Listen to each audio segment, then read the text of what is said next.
Every day I'm asked, oh, won't doing hip flexors make your hip flexors too tight? And our hip flexors are too tight. Well, they're both tight and weak, okay? I'll do a little demo for you here. I just did 20 on the right leg because I'm gonna be doing both sides.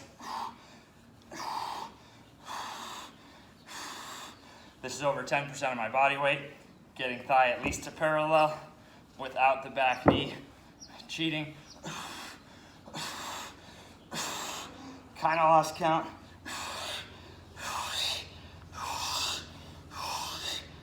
Feels like about 20. So just did that.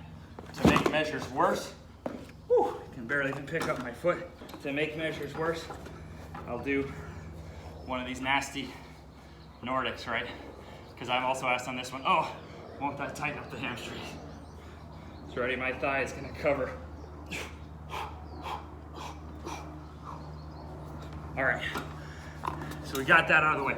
I mean, I just did it, but because I train my strength in the ATG system also through length, notice that back hip flexor, and I do the same on the hamstring, okay? Splits, and other side, okay? Length, see the lengthening going on in there, okay?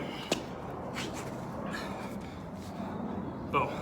That's the quick answer. I'm able to maintain excellent length and strength. This seems to be the miracle at preventing injury, is when they've used these crazy expensive machines to analyze the length of a muscle, not the flexibility, but the length. So at this stage, I don't even stretch. I just get strong, but I get strong in every nook and cranny, and I get strong in the stretched position and the flexed position.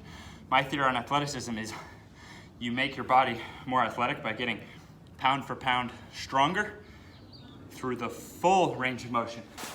So this would be the most lengthened position, right? That we can strength train those quads, but that's built for me on loading and getting stronger in the very top position. You see that? So you know how many people tell me, oh man, I wish I had your ankle mobility, but they're never loading, they're never getting stronger in that range, so the body tightens back up.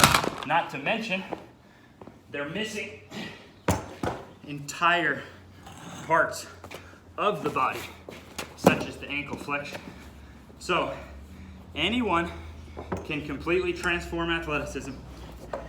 Naturally, I couldn't even grab the rim. Literally, I don't know if he could touch the rim with his fingertips with no basketball or anything else. Now I'm dunking all 4 plants. By transforming your strength relative to your weight through the entire range of motion, according to gravity, right? So I never even once I could dunk, until I started loading my tibialis, my shin splints were too bad. I couldn't dunk off 1 foot. I was naturally a 2-foot jumper. So there you go.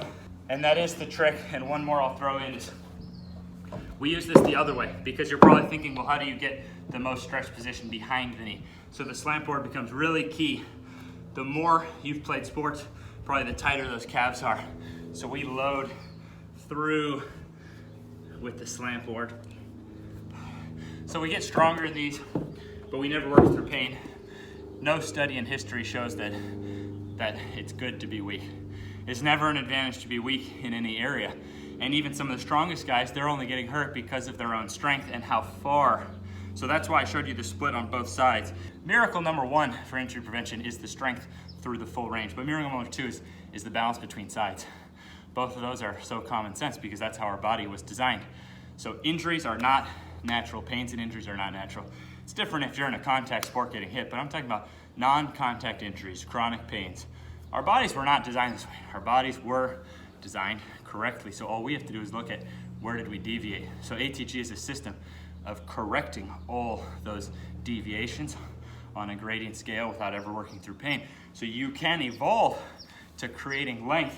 I mean, this thing on the knee, say on the left side, you know, I say it in almost every video, but it's a perfect example, is that my left knee with, like, so right through here, I have partially artificial kneecap. If you see when I turn my knees, it has this, I have this mass right here. So I thought, even I thought the full bend stuff would never happen for this left knee. And I mean, it couldn't be easier. When I do that, what am I feeling? Quads? I only feel my quads and VMOs. I don't even feel my knee. So even, this stuff is so effective that we can even overcome some artificial stuff, because it's not natural to have this giant plastic whatever is in there. You see what I'm saying? So I'm just saying that even if you have had shit happen, you still might not have to give up hope if we try something that's never really been tried, which is honestly training according to gravity from the ground up.